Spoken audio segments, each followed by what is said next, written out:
नमस्कार, मैं हूं रवि तिवारी और आप देखना शुरू कर चुके हैं लोकल टीवी। आपको बताना चाहूंगा कि केंद्रीय सड़क परिवहन मंत्री नितिन गडकरी जी का कल दौरा था और गडकरी जी के दौरे के दौरान उन्होंने मदांगमुड़ा से लेकर जो झरिया बारा तक NH 130C के सड़क को लेकर उन्होंने जब स्वीकृति देने की बात उनके द्वारा कही गई है तो क्षेत्र के लोगों में इसको लेकर काफी खुशी देखी जा रही है। मैं आप देख सकते हैं, मेरे कैमरा पर्सन आपको दिखा रहे हैं कि एक चमचमाती सड़क है और ये उड़ीसा सीमा से लेकर मदांगमुड़ा तक ये सड़क लगभग अभी ये निर्माणाधीन स्थिति में ये सड़क का काम अभी चल रहा है। और ये सड़क बनने के बाद लोगों की जो परेशानी है, मान के चलिए आधे परेशानी लोगों की दूर हो चुकी है। लेकिन अभी भी जो लोग हैं, जो क्षेत्र के वासी हैं, लगातार ये मांग कर रहे थे। बीजेपी की जो 15 साल की जो रमन सिंह की सरकार थी उस दौरान भी इस मांग ने जोर पकड़ा था। इसके बाद कांग्रेस की भूपेश बघेल सरकार के पास भी इस मांग ने जोर पकड़ा था और वर्तमान में प्रदेश में मुख्यमंत्री विष्णुदेव साय की बीजेपी की सरकार है। इस दौरान भी यहाँ के जो ग्रामीण है इसकी मांग करते आए हैं कि मदांगमुड़ा से लेकर झरिया बहारा तक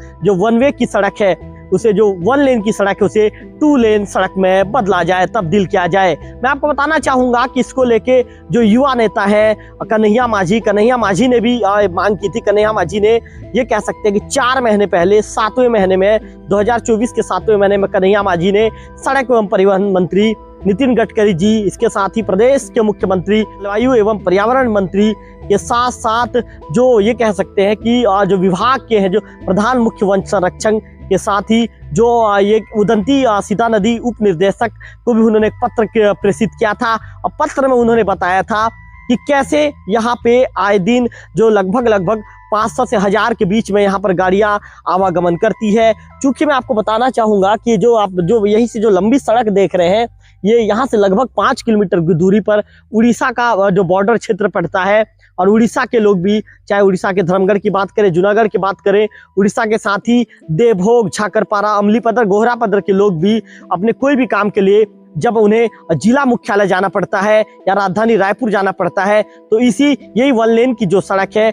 इसी सड़क से मदांगमुड़ा तक, झरिया बहारा तक, लगभग मदांगमुड़ा से झरिया बहारा तक लगभग 45 किलोमीटर का सड़क है। इसी सड़क से होकर उन्हें गुजरना पड़ता है। मैं आपको बताना चाहूंगा कि कन्हैया माझी ने जो अपने पत्र में जिक्र किया है कि जो ये जिक्र किया था, जो 7वें महीने में उन्होंने पत्र जो प्रेषित किया था, उन्होंने जिक्र ये किया था कि ये उदंती सीता नदी टाइगर रिजर्व का बेल्ट है। ये लगभग 45 किलोमीटर का एरिया, लगभग 45 किलोमीटर के एरिया में लगभग 30 से 35 किलोमीटर का एरिया जो उदंती सीता नदी टाइगर रिजर्व का बेल्ट है, जिसके चलते सड़क बनाने में जो ये क्षेत्र में ये कह सकते हैं कि 1 लेन की जो सड़क है इसे 2 लेन में तब्दील नहीं किया जा सक रहा है। किसी तरह की कोई परेशानी का सामना करना पड़ रहा है। कन्हैया माझी ने पूरे तर्क के साथ जो आवेदन पर लिखा था, उन्होंने बताया था कि क्षेत्र की जनता को कितनी तकलीफ और परेशानी का सामना करना पड़ता है। कन्हैया माझी ने ये भी जिक्र किया था कि यहाँ पर जो 1 लेन की सड़क होने के चलते आए दिन लोग अकाल मौत की आगोश में समा रहे हैं, आए दिन दुर्घटनाएं होती है और कई लोग तो ऐसे भी हैं जो अपाहिज हो गए हैं और परिवार का जो मुखिया अपाहिज हो जाता है तो कितनी तकलीफ और परेशानी का सामना करना पड़ता है। कन्हैया ने आवेदन में इन जिक्र का भी जिक्र किया था। मैं आपको बताना चाहूंगा कि कल जो ये कह सकते हैं कि केंद्रीय परिवहन मंत्री जो नितिन गडकरी जी हैं, नितिन गडकरी जी का ये दौरा था। नितिन गडकरी जी यहाँ दौरे पर आए हुए थे। केंद्रीय मंत्री के दौरे के दौरान उन्होंने घोषणा ये भी की है, घोषणा तो नहीं कहेंगे, उन्होंने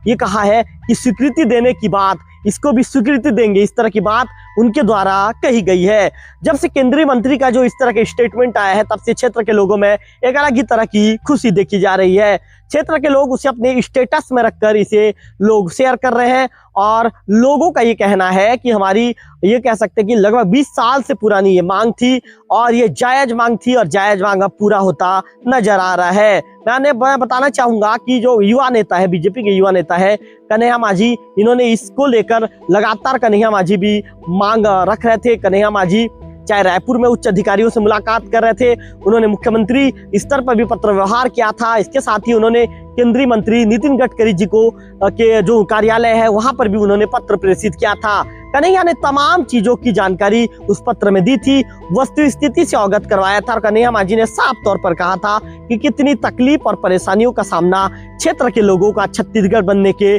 20 साल के बाद भी करना पड़ रहा है। मैंने जैसा बताया था कि उड़ीसा के लोगों के साथ साथ देवभोग, झाकरपारा, गोहरापदर, अमलीपदर के लोग भी इसी सड़क से होकर जिला मुख्यालय जाते हैं या उन्हें राजधानी रायपुर भी जाना पड़ता है। तो ऐसे में 1 लेन की सड़क होने के बाद कई बार देखने में आता है कि दुर्घटनाओं के शिकार हो जाते हैं। कन्हैया ने बताया था कि सड़क के दोनों तरफ जो पटरी बनाई गई थी, पटरी में जो मूरम डाला गया था, ये मूरम भी बरसात के पानी में बह गया है, जिसके चलते लगभग सड़क के दोनों तरफ 1 से 1.5 फीट के आसपास का वहां पे ये कह सकते हैं कि 1 से 1.5 इंच या 1 से लगभग 2 इंच के आसपास का वहां पे गड्ढा बन गया है, जिसके चलते जब गाड़ियां स्पीड में रहती है तो बीट इससे फंस जाता है और लोग सड़क दुर्घटना के शिकार हो जाते हैं। पिछले दिनों हमने एक खबर भी चलाया था, खबर में बताया भी था कि देवभोग के जो 4 व्यापारी होते हैं, राकेश अग्रवाल के वाहन में सवार होकर ये वहां से देवभोग से निकलते हैं और उदंती के आसपास जो उनकी गाड़ी की बीट फंस जाती है, जो लगभग 1.5 से 2 इंच का जो गड्ढा होता है, उनके गाड़ी का बीट फंस जाता है और सड़क दुर्घटना के ये शिकार हो जाते हैं। तमाम चीजों को लेकर लोकल टीवी हमेशा अपडेट करता आया है। तो मैं आपको बता दूं कि जब नितिन गडकरी जी ने जिस तरह से मंच से कहा है कि आने वालों में स्वीकृति देंगे, इस तरह की बातें, मदांग मुड़ा से लेकर झरिया बहारा तक सड़क को 2 लेन की स्वीकृति देने की बातें जब उन्होंने कही है, तो क्षेत्र के लोगों में एक अलग ही तरह की खुशी देखी जा रही है। क्षेत्र के अधिकांश कई लोगों को मोबाइल में सुबह से स्टेटस देख रहे हैं, लोग स्टेटस डालकर इन सब चीजों को शेयर कर रहे हैं, अपनी खुशी जाहिर कर रहे हैं। कई व्हाट्सएप ग्रुप में इसे शेयर किया जा रहा है। नितिन गडकरी जी ने जिस तरह का जो स्टेटमेंट दिया है और लोगों के द्वारा ये कहा जा रहा है कि क्षेत्र की बहुप्रतीक्षित मांग थी और ये बहुप्रतीक्षित समस्या थी, क्षेत्र की बड़ी समस्या थी। यदि इस समस्या से निजात मिलेगा तो निश्चित तौर पर आने वाले दिनों में रायपुर से लेकर या जिला मुख्यालय से लेकर जो लोगों को जो आवाजाही में जो परेशानी का सामना करना पड़ता है, आवागमन में जो परेशानी का सामना करना पड़ता है, उनकी परेशानी निश्चित तौर पर दूर हो जाएगी। कैमरा पर्सन विक्की के साथ और विकांत तिवारी, लोकल टीवी देवभोग।